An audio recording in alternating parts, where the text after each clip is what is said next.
when sweet and bitter.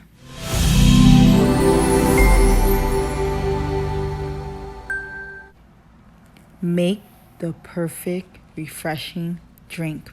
Pineapple. All right, guys, so here I'm showing you how to identify when your pineapple is ready for you to cut up.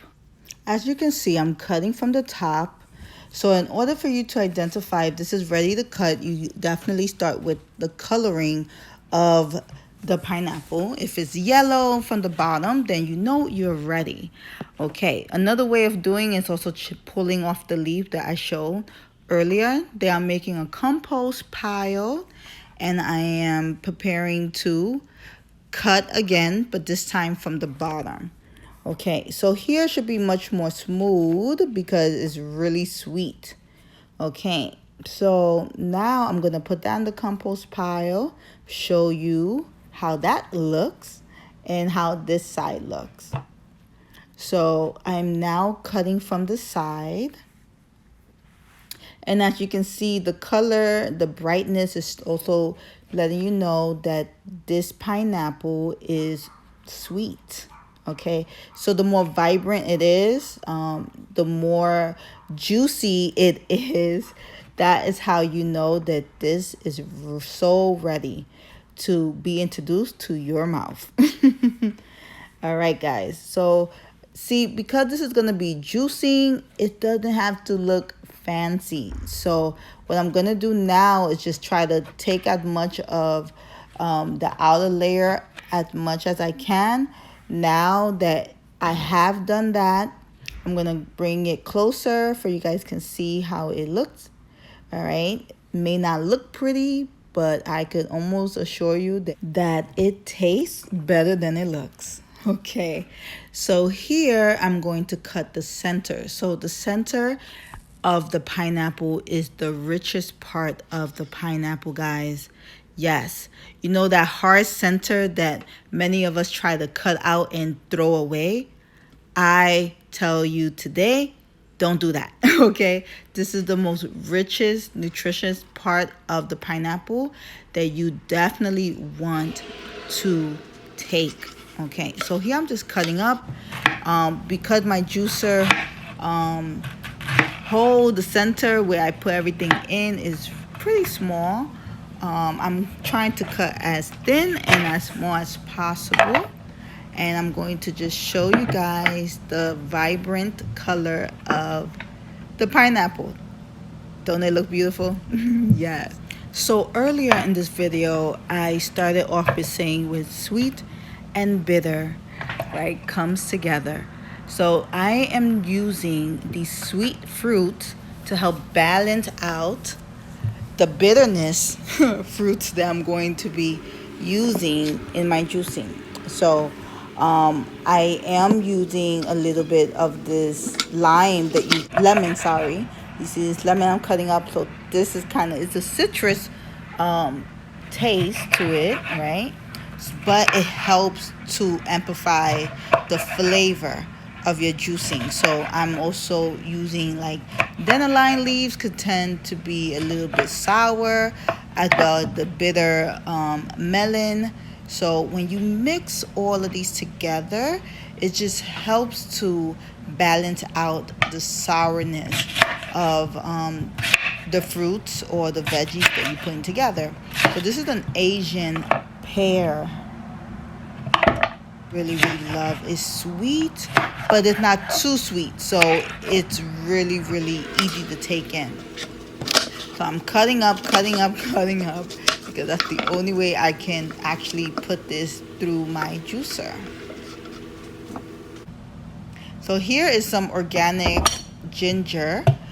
See, with ginger, you don't ever have to use so much. I learned my lesson. I tried to do this Caribbean juice of pineapple ginger, and let's just say I went a little bit crazy with the ginger, and it was like so here I'm using this is an Indian cucumber, really tiny, but it's just perfect. So you can see the seeds inside. So in Some people don't take out their seeds. However, I learned, and this is just on my own research, that it's best to take out the seeds because it does bring up bloatiness, for us women. So I do take the seeds out. Some people say it's good for you because it has a lot of water and all this stuff. However, based on what I was able to gather, I was told not to have too much of it. So you can juice it, but I do recommend that you take a little bit off. You don't have to juice the whole thing. So here the spinach, and I'm mixing up with the dandelion leaves and some kale, and I'm preparing to put it through the juicer. And you guys see, this is my cayenne pepper. Yes, that is my secret ingredient. You don't have to put too much cayenne pepper, but for some reason the cayenne pepper it does magic for my juicing. I honestly feel like it makes it feel more refreshed, and it gives you like that little soothing, warmth in your throat.